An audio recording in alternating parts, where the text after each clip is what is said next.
And that was Charlie Mattingly. And I spoke with Charlie Mattingly a couple times about this. What you have is in medical marijuana, there are 3 specific types of people involved. The people doing the processing, people doing the dispensing, and people growing. And in the annotated code, the processors and dispensers have to be 21 years of age.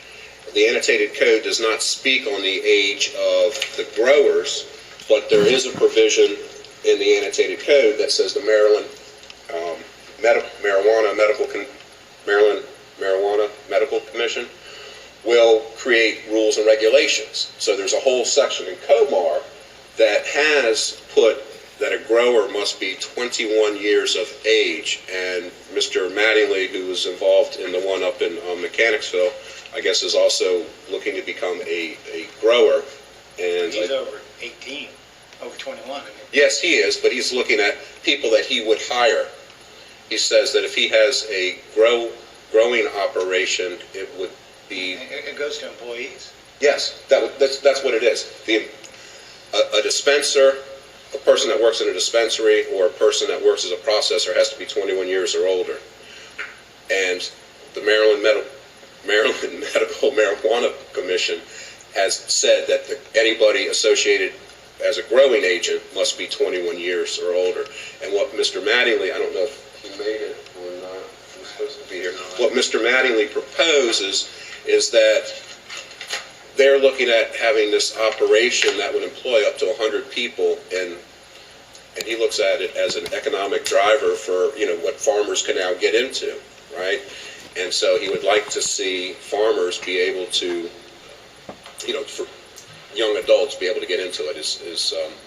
And I know he's spoken with most of the delegation about it. He has, and I do believe there's support for it from them. The delegation supports this? I do believe there is support, yes. So I think they'll handle their own stance on it whenever the time comes. But I do believe, I won't say the delegation, I'll say maybe individual members.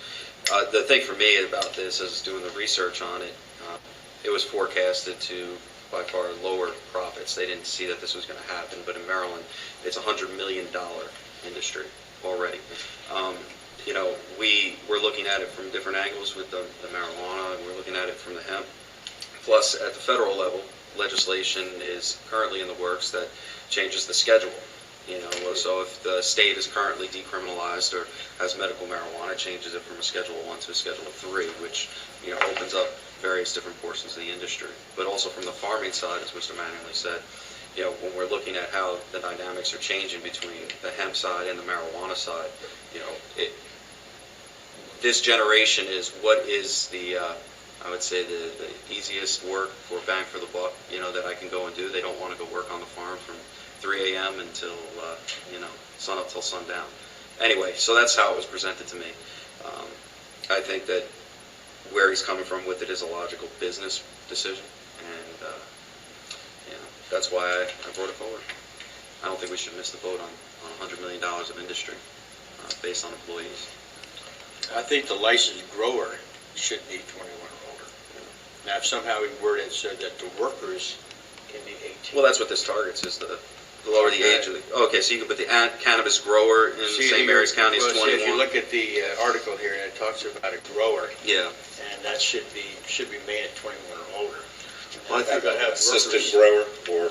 Well, yeah, but so you're talking, the license holder is 21, which is already dictated, but But it doesn't say here. Maybe it's the employee instead of the grower. Maybe that's the word. I think that changes Maybe the if you want dynamic. to change it to put employees, maybe it might be but as far as the licensed grower, I think it should be 21 or older.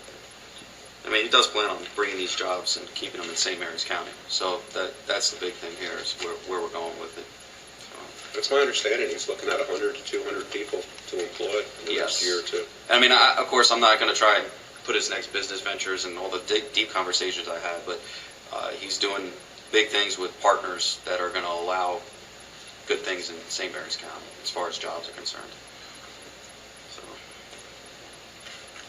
and the farming industry. Any other thoughts on it? Rick? So this would change the farmers, but it wouldn't change the dispensers? Or the dispensers or the processors, correct? So my question would be, why is that rule in effect for the dispensers and processors, and we think it shouldn't be in effect for the farmers, who still have equal access to it? Am I missing something here? Yeah, there's not really equal access to it. So the way it's set up, so there's security footage. So if you go to the, and he'll give you a tour of the dispenser if you want to go up there, but you have multiple layers of security and accountability. Specific people have to be in specific places, and the actual processed product is totally different than what's actually growing. So you could be growing particular strains that have different types of potency. Some don't have any at all. Right, because some they're is interested in the right. DEL oil. Right. So then you're talking about a totally different thing. I mean, I guess the way I could say it is the grower is growing the corn, and then by the time it gets there and it becomes cream corn, is totally different. In the can. So it's a totally different access level. It's a totally different mechanism. I mean, but security is through the roof regardless of how you look at it. There are live feeds to the state. I mean, direct to live feeds. But not on the farm. Yes, on the farm. On the farm. Yeah, because so the difference is that hemp is grown outside. Regular, it's not a regular item. You can have clothing from hemp. The cannabis is grown in a secure facility, like a warehouse, which has greenhouse type atmosphere. It has live video feeds that go to the state cannabis commission or the regulatory authority. Local law enforcement is involved, and as far as certain practices to keep it safe, without getting deep into that. Plus, they have regular security that's mandated. So there's a lot that goes into the actual grows that are inside. Well, apparently the climate's not right in Maryland to allow outdoor growing. Right. No, it's not. I understand it's in a greenhouse, and each plant, you gotta actually buy an identifier number put on it. Yes. Yep.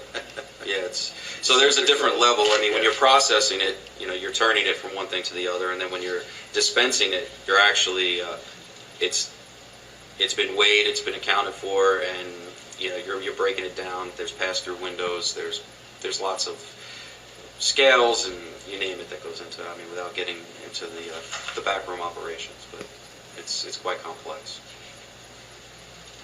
The whole law is very complex with Oh, it is. tremendous Yeah. divisicism, I think, up in Annapolis on this. Yeah, well, the majority definitely support it. I mean, my thing is the $100 million industry, but also, the fact is what I think what Charlie's getting at is this is watering and putting the seeds in and making sure that the plant actually grows versus the processing end of it. So I guess if you use the logic of a kid can work in a store and stock beer and wine, why Exactly. shouldn't a kid who's under 21, why shouldn't a person under 21 be able to grow plants? Right. And you have to be 21 to serve alcohol, right? So, I mean, the same thing, if you're serving the cannabis, I think you should still be 21. The real trick becomes in pilferage.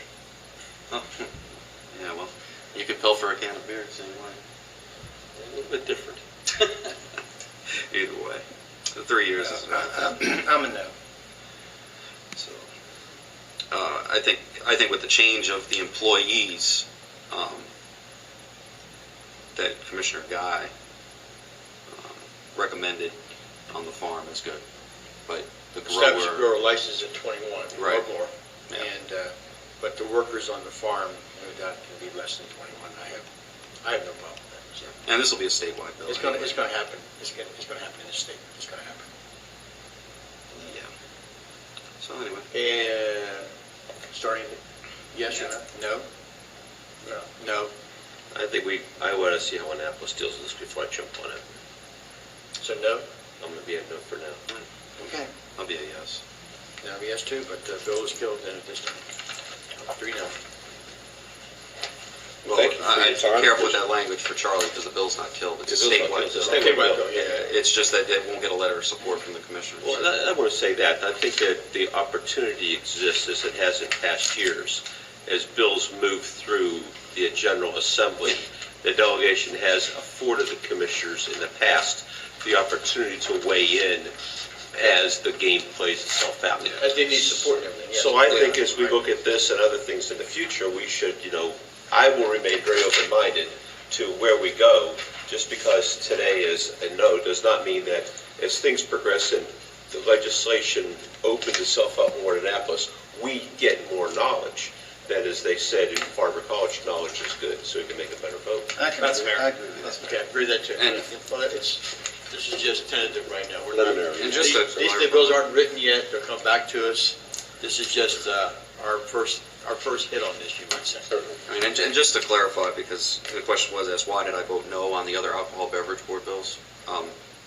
Because the specific bill that was requested by Brian Atkins was for a very limited amount of windows, Monday through basically Saturday sales, maybe 3 or 4 windows in the county. The other 3 bills basically allow for carte blanche sale of alcohol beverages from hundreds of establishments Monday through Sunday. So I couldn't go